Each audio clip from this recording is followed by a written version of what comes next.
So my husband just told me how much our credit card bill was for this last month, and it scared me. We can still pay it. It's not an issue. Like, well, it's an issue, but it's like not like we don't have enough money to get through the week, but it's just a little bit of a scary number and more than we should be spending. So welcome to this video being, what is even the title of this? I'm trying to not spend money for 19 days, 2 weeks long, 3 weeks long. I tried not spending money for 3 weeks. That should be the name of this video. It's a pretty straightforward no spend. I'm letting myself spend on 3 different categories for the rest of the month of October, tonight being October 12th, the start of this. I am only going to be spending money on gas to drive my car, recurring bills, things like subscriptions like for Spotify and all that we already pay. I'm not going to be adjusting those. And I get 1 weekly grocery trip, not the extras, not the fun stuff, not the super premium version, just your simple groceries that are going to feed you. So what we are not doing this month is we are not getting little treats. We're not going to Target and spending money on clothes. We are not going to Starbucks to get a drink. We're not going out to eat for our meals. We are not, I don't even know what else we could spend money on. We're not buying on Amazon. I'm not buying books. You know me, that's a problem. And now I know that this is also not the solution to any spending problems, but I think it's a good place to start on kind of swinging the pendulum in the opposite direction of I was one way of spending way too much money this past month. It's a little bit healthy sometimes, I think, to cut back really severely and realize how much of that is frivolous and how much I don't need to be spending. So join me on this journey. I don't really know how I'm going to format this video. Probably just check-ins, probably pick up the camera and maybe tell you about when I really wanted to spend money. And fingers crossed, by the end of this video, I have not spent money except those 3 categories that I'm allowing. I think we can do this. Update number 1, and this challenge has already gone not according to plan. I didn't even make it through 1 day without breaking my rules twice. First thing that went wrong was I actively made these decisions. Like, it wasn't anything that happened. I decided to break my own rules. And the first rule I broke was not buying anything. I bought something on Amazon for a place called Home Co. I'm moving over to selling on Etsy as well, but my shipping method for my stickers was not like compatible between my website and Etsy, so I had to buy new envelopes. So to help my business grow, I bought something. I bought envelopes. So I'm kind of not that mad about it, but I'm just annoyed that I couldn't even go 1 day without making a purchase. The other thing that violated my challenge rules was the grocery shopping 1 time a week rule. We were out of milk yesterday and I was not going to go do our big weekly shopping yet. So I went to our local little grocery store, grabbed milk and a bunch of baby pouches for Daisy. Like, nothing extra, nothing frivolous, but I was really trying to stick to just 1 grocery trip a week. And I did 1 grocery trip yesterday and I spent about $40. And then today I did our big weekly shop at Trader Joe's. Now, both times I stuck to my rules and didn't go crazy, but when you need milk, you need milk. So technically I've broken my rules twice. I'm about to break them again when I place my order for sweatshirts for my business. Maybe I should just exclude the business from this because I'm not spending frivolously for that. Like, I need envelopes to ship my stuff to make money. So maybe if I take that out of the equation, but then I still broke the rule once with going grocery shopping an extra day.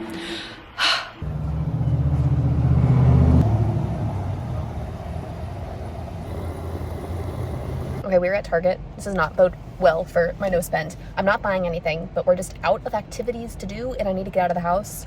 So we are going to peruse the aisles of Target and not buy anything because I don't need anything. I have a list. I have an Amazon cart of stuff that I want to buy that I'm not buying because we're doing the whole no spend thing, but this might be a terrible idea to be at Target, but pretty confident we're gonna walk out with nothing. So here goes nothing.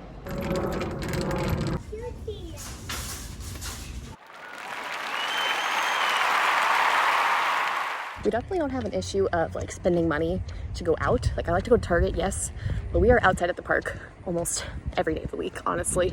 Our local park, Lakeshore, is beautiful. I definitely want to sit down and talk about this more, but I am sick. The whole family's a little bit under the weather, and Christian just texted me that he is basically working 12 hours today. I'm so tempted to just get takeout for dinner and not cook, but we're not doing that. We're not doing that. But I really, really like to tonight. I had planned on doing significantly more updates and talking about it in this video of how it's going, but we got sick. Everyone got a little bug and everyone took their time getting it. Maddie got it, then Daisy got it, then Christian got it, then I got it. It just lasted forever, which is also way harder than I thought it would be for the no spend because with 0 energy, I don't want to cook. I want easy meals, just to get takeout. So that was a challenge. Now we are past all the sickness, fingers crossed, and we have only a week left in this challenge. Today is October 23rd, and this is the first time I'm realizing I've done like a no spend challenge with children, and it's just different because with kids you have necessities that just like you just have to buy them right then. And so I definitely have not stuck to my rule of one grocery outing a week. With kids it's harder. Like when a need arises and you like need something for them, like we needed pull-ups. Like today we had to go to Target because we were going to be out of pull-ups, and like you just need them. If I was more organized, maybe I would have it all together for like my one grocery shopping trip a week, but I'm not that organized. I forget about half the things that we like need. I already forgot something else. Like Madeline at her preschool has a pouch every day as her snack. Forgot to buy her pouches and she has school tomorrow. So I might do a pickup order at Walmart later today. I don't know. I need to get that figured out for tomorrow. So we've had like definitely way more than one grocery shopping trip a week. It also doesn't help that we grocery shop at multiple locations. Like I like to do the bulk of our food shopping at Trader Joe's. Like every Monday we are at Trader Joe's to stock up for the week. But the girls' pouches, like the baby pouches that we give Daisy a lot, those come from a different store. Those are at like Target or Walmart. Or we buy our meat in bulk at Costco. So like we need to go to Costco when we're out of chicken. And I definitely can see like the pattern of I'm going to Target to buy pull-ups. Like it's a necessity, it's something I need. And outside of this challenge, I definitely would catch myself like looking at the sales section, looking at the kids' clothing, and like, yeah, they do need shoes for the next size up that are like the next summer's shoes. Like the summer shoes are all on clearance right now. And I was tempted this last time to be like, oh, there's shoes that Madeline will 100% wear in 9 months from now in a bigger size, and they're $5. Like, shouldn't I buy those? I didn't for the sake of this challenge of like not buying the extra things right now. Like we don't need summer shoes that don't fit her right now. So I didn't buy it. But I was tempted because I'm like, that's also kind of like sound financial decision making, I guess. But I think the point of this challenge is to just flex the muscles of saying no. And so while I'm still literally thinking about the shoes that would have worked for next summer that were $5 at Target that I said no to, I'm regretting it a little bit. I think the main practice and point of this challenge is to just flex the muscle of saying no. And sometimes I get too willy-nilly with just saying yes. The in-person marketing gets me. So I definitely am like reflecting on like my personal shopping behavior patterns. I remember early in our marriage when money was significantly tighter than it is now. Like I think when we first got married, I didn't have an income from YouTube yet, and Christian only had his very, very baby beginning income from the military. And including our housing stipend, I think we got like $1,900 every 2 weeks. Maybe it was $1,600, but it was tight. And we never really felt like it was tight because we didn't have kids. We were in an apartment. I wasn't like renovating a house and like all these other expenses. Like we owned our cars. And so it never felt tight. But I also remembered that I didn't go grocery shopping. I would do Walmart pickup orders. So I was never victim to the walking down the aisles at the grocery store and saying, oh, we can add that to the cart. Oh, we can get this. Oh, that's on sale. Let's do BOGO on that one. Now, something else that I am stretching myself to do is when it comes to certain necessities that like I have a need for, try to think of a different solution than buying my solution. And one thing, we've been having a ton of fruit flies in the kitchen. I want to buy like a little plug-in Zevo. You've seen them everywhere, like the little light sticky fruit fly trap you can just like do like a wall plug-in for. They're like not even that expensive. It's like $15 or $20 on Amazon, and it was in my cart and I was gonna buy it. And then I realized I can make my own fly trap. So I thought I was so good. I was like, let me pour my little apple cider vinegar and my dish soap and all of this. I read some articles.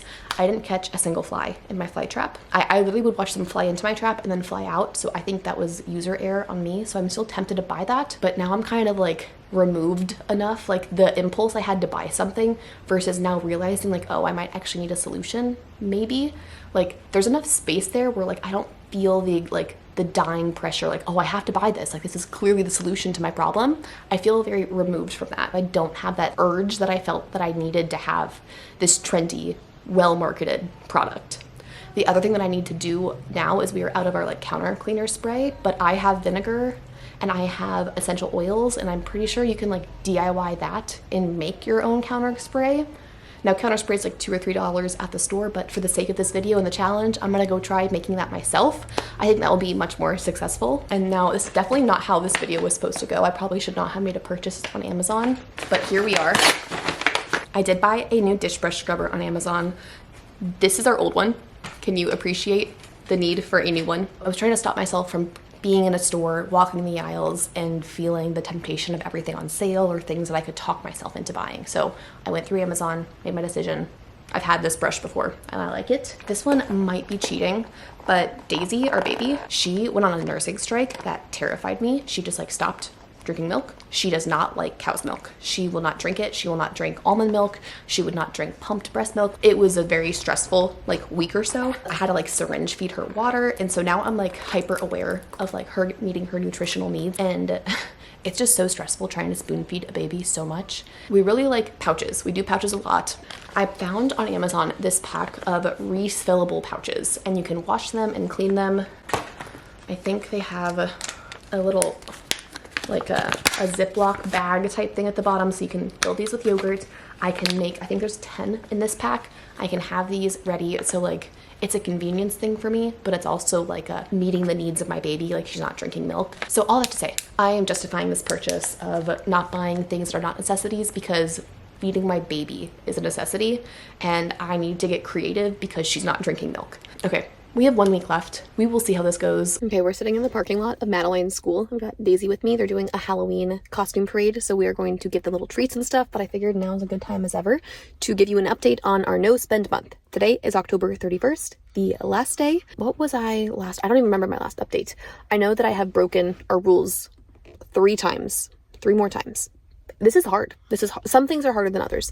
First thing we broke was we had Christian's parents in town and they watched the girls for the night so we could take a date night. And yes, we could have done something free. We could have just hung out together. We could have, I don't know, we could have done other things, but we chose to go out to eat dinner and it was glorious because we had not eaten out for a while and it just was nice and it was worth it. And I have 0 regrets about that. So that's the first thing we broke.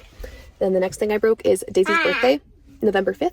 I bought her some supplies for that. I bought little balloons. I spent like $10 on decorations for her first birthday party. So maybe necessity, maybe not. You decide. And then the third thing is I'm getting this thing on my forehead treated finally, my cherry angioma. Completely forgot that I had booked my appointment for it to start getting lasered off 2 months ago for middle of October. So spent $150 on that treatment. So that's also not a necessity, very much cosmetic, not insurance coverage. But one more thing that like I'm okay with. I'm not going to lose sleep over it. And I feel like what's definitely been easier in this challenge is the impulse purchases have been way less. Like all of my extras that I bought have been thoroughly thought out, I think. Like, yes, there are certain times when you can't afford to do those things, but we still can afford to do those things. And so I'm not going to beat myself up for not sticking to those rules and messing up my video. Like we're going for progress, not perfection. Now, maybe I'll do a more formal recap, give you some numbers at the end of this video next, but right now, I don't think that can happen with the baby and some little toddlers about to come trick-or-treating that we need to sit up for. I have officially completed my 19-day no-spend challenge. Not perfect, but I stuck with it to the end. I never like hit a speed bump or messed up and just quit and gave up. I continued to be like, okay, I'm either actively making this decision financially because I think it's right, or I slipped up and then we're just gonna keep trying again. Like I don't think I ever failed in this challenge and I'm so excited about that. So I have some of the numbers to go over with you guys on like what actually happened this month. So the dates that I did this challenge were October 13th through October 31st. That is 19 days total. Now I have a few spending categories that are not included in this. I was just looking at my main credit card statement and I wasn't looking at like our checking account where like our mortgage and all of our insurance payments and our phone, like where those payments flow out of. I was only looking at my credit card where I swipe it and like actively purchase things throughout the month to like get our household where it needs to be. The biggest category, no surprise, was calling it the groceries and toilet paper fund, and that's your paper towels, your pull-ups.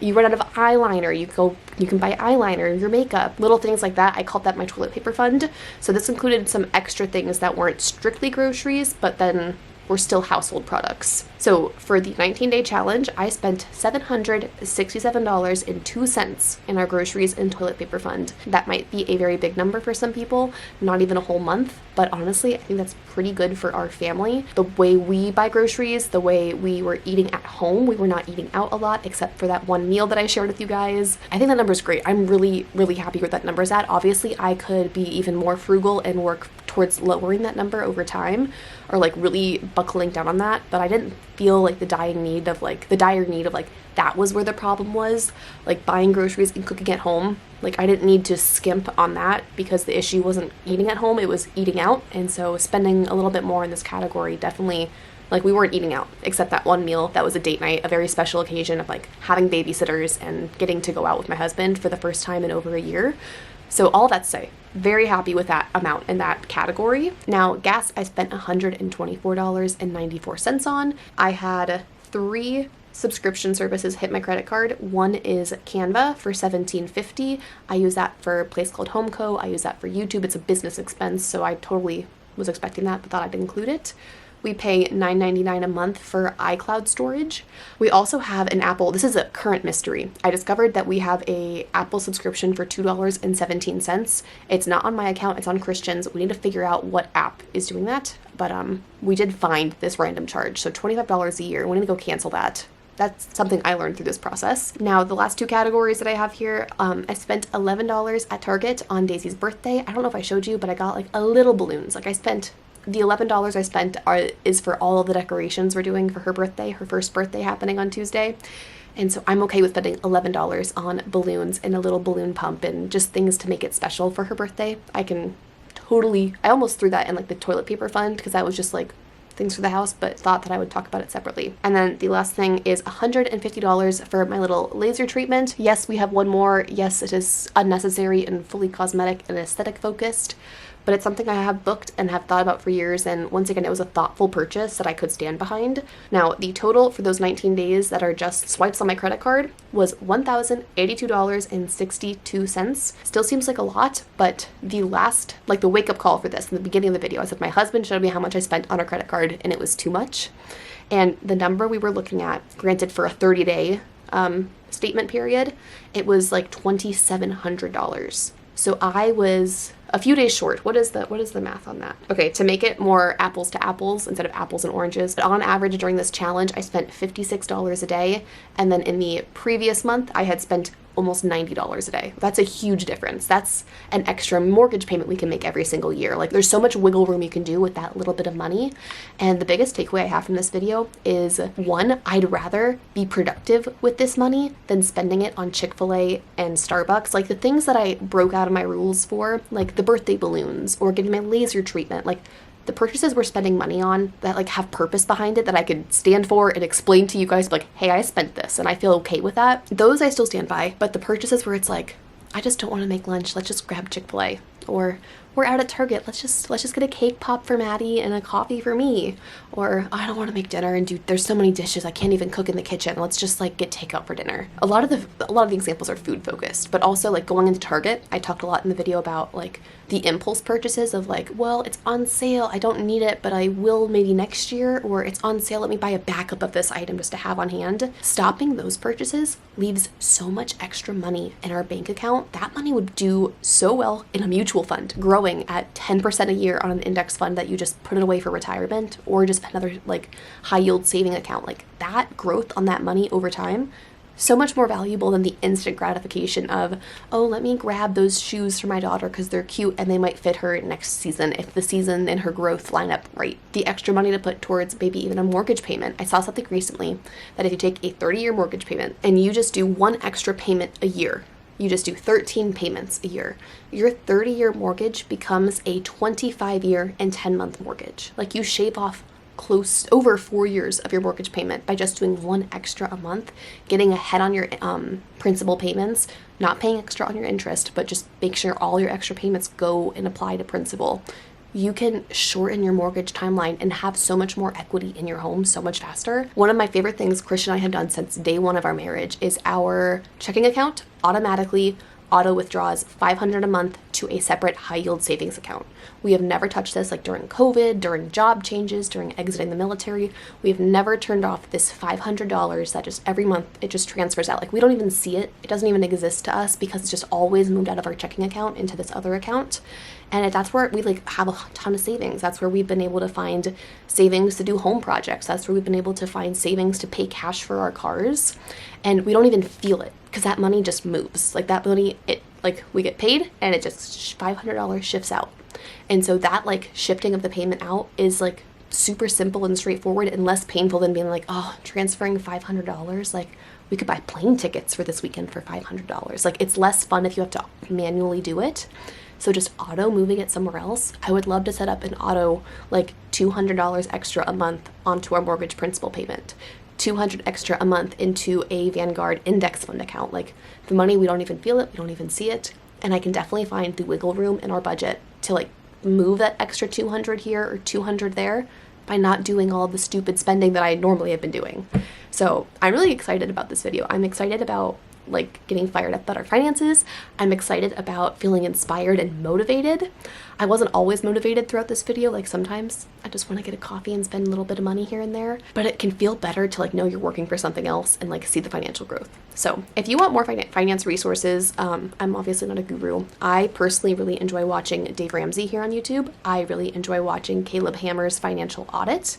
I also like Dave Ramsey's daughter, Rachel Cruz. Those are my three favorite that I see. So if you want to get some more, if you're fired up and you don't know where to start or you don't know what to do next in like finances and stuff, check out those people. Let me know if you are into a like no spend challenge. I think I might try another challenge, not right away, but I want to do another challenge of 30 days of like budgeting. We haven't budgeted in years. If you go way back, like you can just like search on my channel, you can find a budgeting video I did probably 4 years ago at this point.